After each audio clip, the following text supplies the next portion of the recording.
go. We also have a question. I'm curious what your sense of the opposition is from the legislature and other outside groups.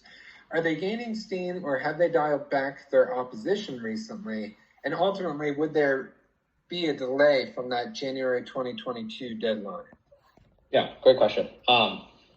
So, there's certainly members of legislature that represent a lot of these communities, and they're rightly concerned and have expressed that, extensively. We've talked a lot to the legislature, both the department and the administration for sure, about that. I will say the legislature took, so again, we passed this regulation draft in September of last year. Following that, the legislature did, both chambers did pass legislation to take away our authority to do this regulation. They passed legislation to take our authority away to do this regulation that was vetoed by the governor, and it hasn't been brought back to a vote since then. So there's no doubt there has been some opposition to this in the legislature. I'm certainly not one to predict what the Pennsylvania legislature is going to do. So I don't know if it's picking up steam, losing steam. I'm not sure. I think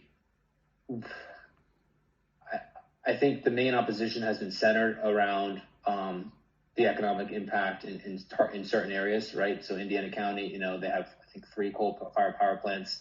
So it makes sense, people are concerned that negative impacts are really targeted in certain areas of Pennsylvania. And I think that's kind of the genesis of a lot of pushback to this. And I think that's why why the governor proposed in his budget ways to invest in that, and hopefully the legislature comes to the table kind of and would come and do legislation that more focuses on the investment of the proceeds of how to address this problem, because I think this issue is happening regardless of RGGI. And I know that there's legislation. I shouldn't just talk about the anti-RGGI legislation. There's some legislation out there that's proposed that has been discussed that does do that.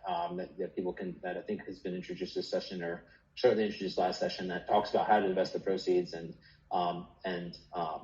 does that and addresses some of the concerns that other legislators have had. So again, I don't want to predict, but I don't know if it's going to pick up steam or lose steam as we go through this regulatory process and bring the final regulations to the Environmental Quality Board. As far as delay, there were a lot of comments there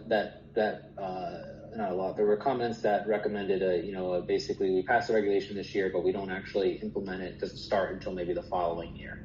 So the regulation's on the books, but coal plants or power plants don't have to comply until maybe January 1st, 2023.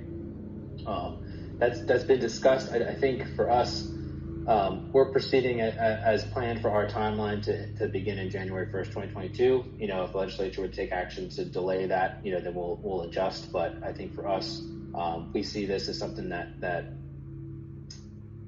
there's already a long process built into Pennsylvania's regulatory process. It's a 2-year process basically at best. There's definitely building opportunities for the legislature to weigh in, and other kind of bodies and organizations to weigh into the process. So we think it's already kind of an iterative and long process that gives power plants adequate time to plan and prepare. So I think just given the kind of the urgency of having to address climate, we want to join January 1st, 2022.